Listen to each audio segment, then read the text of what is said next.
Party जिसको जनता ने कहा कि इनके पास 48 सीट है, 48 में से एक आदमी इनको नहीं मिल रहा है जिसके पास केजरीवाल जी जैसा विजन हो कि नहीं हम इस विजन को और आगे बढ़ाएंगे, हम दिल्ली को आगे ले चलेंगे। जहां तक इन्होंने कहा था कि 20 तारीख को हमारा मुख्यमंत्री शपथ लेगा, तो मुझे लगता है शायद 20 तारीख को भी नहीं ले पाएंगे।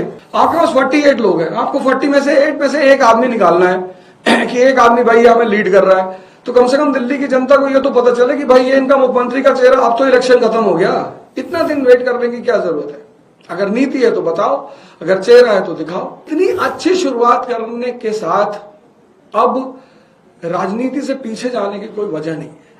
तो एक नेता के रूप में मैं स्टैब्लिश हो चुका हूं। अगर वो मुझे बुलाएंगे, अपनी असमर्थता जताएंगे कि मिस्टर ओझा हम नहीं चुन पा रहे, तो आपके चैनल के माध्यम से मैं प्रस्ताव रखना चाहता हूं कि अगर वो ऐसी किसी दिक्कत में है तो मैं अपनी सेवाएं देने को तैयार हूं। 8 तारीख को दिल्ली विधानसभा के परिणाम आ गए और आज लगभग 10 दिन पूरे हो गए हैं और बीजेपी अपना मुख्यमंत्री डिक्लेयर नहीं कर पाई। इसमें मुझे बस एक चीज लगती है कि नेता का जो सबसे बड़ा गुण होता है जिससे राष्ट्र और समाज का विकास होता है, वो होता है उसका विजनरी होना, कि उसे दिखाई पड़ता हो कि क्या करने से समाज, परिवार, राष्ट्र आगे बढ़ेगा। हम दिल्ली को पिछले 10 सालों से चला रहे थे, हम एक चीज पे काम कर रहे थे और उस चीज ने दुनिया के जितने भी आज ताकतवर देश हैं सबको महाशक्ति बनाया है। आप सबको पता ही होगा, वो चाहे यूनाइटेड स्टेट्स ऑफ अमेरिका हो 1787 में स्लम एरिया, आज सुपर पावर, चाहे वो जर्मनी हो, चाहे वो जापान हो, चाहे आज चाइना हो, सब ने एक चीज पे काम किया है और उसका नाम है ह्यूमन रिसोर्स। नेचुरल रिसोर्स होने के बाद भी अगर ह्यूमन रिसोर्स स्ट्रांग नहीं होगा तो वो राष्ट्र कभी आगे नहीं बढ़ पाएगा, वो राष्ट्र कभी मजबूत नहीं हो पाएगा। और ये बात हमारे नेता अरविंद केजरीवाल जी को बिल्कुल स्पष्ट थी और इस ह्यूमन रिसोर्स के 2 सबसे स्ट्रांग पिलर हैं। पहला पिलर एजुकेशन और दूसरा पिलर हेल्थ। भारत जब महाशक्ति था, प्राचीन काल की अगर मैं बात करूं एंशिएंट पीरियड की, तो पूरी दुनिया के उस वक्त जो नॉन दुनिया थी, उस दुनिया में लगभग सारे देशों के लोग भारत में पढ़ने के लिए इच्छुक थे। मैं बात कर रहा हूं नालंदा और तक्षशिला की, और मैं बात कर रहा हूं फाइहान और ह्यूएनसांग जैसे लोगों की जो चाइना से भारत पढ़ने के लिए आए। तो जब देश में शिक्षा उच्चतम स्तर पे थी तो देश महाशक्ति था। जब देश में चरक जैसे चिकित्सक थे, धन्वंतरी जैसे चिकित्सक थे, तो देश महाशक्ति था। इसी का फॉर्मूले को ध्यान में रखकर केजरीवाल जी ने दिल्ली में शिक्षा और स्वास्थ्य पर ध्यान देना शुरू किया कि हमारा ह्यूमन रिसोर्स जितना स्ट्रांग होता चला जाएगा, हमारे परिवार मजबूत होते चले जाएंगे, परिवार मजबूत होगा तो समाज मजबूत होगा और राष्ट्र मजबूत हो जाएगा। अब इस विजन को, ऐसा मुझे दिखाई पड़ रहा है कि इस विजन को भाजपा डिकोड ही नहीं कर पा रही है। उसको पता ही नहीं चल पा रहा है कि यार करना क्या है।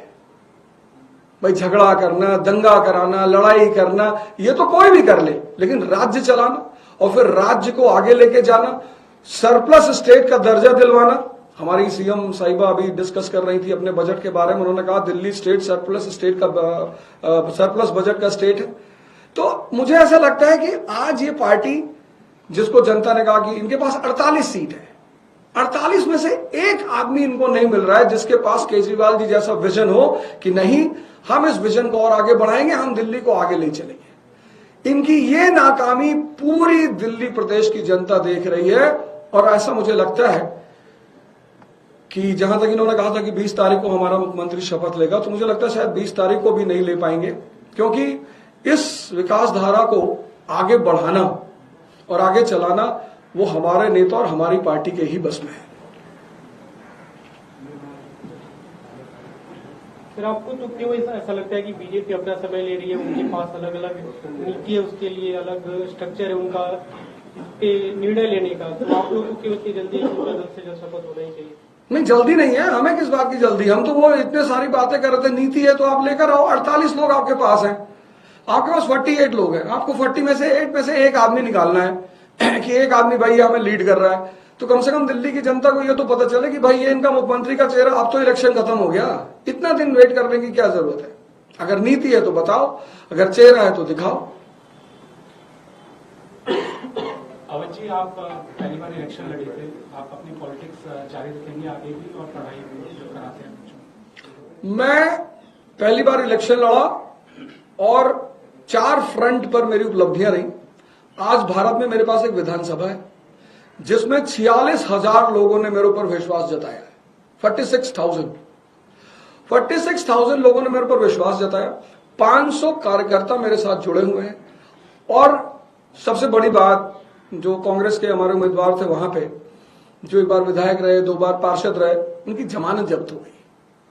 तो इतनी अच्छी शुरुआत करने के साथ अब राजनीति से पीछे जाने की कोई वजह नहीं है। तो एक नेता के रूप में मैं स्टैब्लिश हो चुका हूं। आने वाले इलेक्शंस में, आने वाले समय में उसे प्रूव करूंगा कि मुझे जनता कितना सहयोग और समर्थन दे रही है। ओझा साहब, एक नेता के रूप में आप स्टैब्लिश हो चुके हैं, आप सोच भी सकते हैं नेता के नजरिए से। आपको क्या लगता है भाजपा में उन 48 कैंडिडेट में से एक कैंडिडेट कौन होना चाहिए? देखिए, ऐसा है कि हर व्यक्ति को अपने घर की जिम्मेदारी लेनी चाहिए।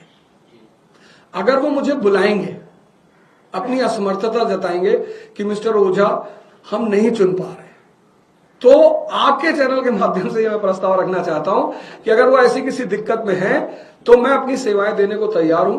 क्योंकि एज अ शिक्षक मुझे पता होता था कि इस बच्चे का सिलेक्शन होगा, कौन होनहार है। तो मैं ये कहना चाहूंगा कि अगर उनको मेरी सेवाओं की जरूरत है तो मैं उनके लिए उपलब्ध हूं। मैं बता सकता हूं आने वाले समय में कि वो क्या कर सकते हैं।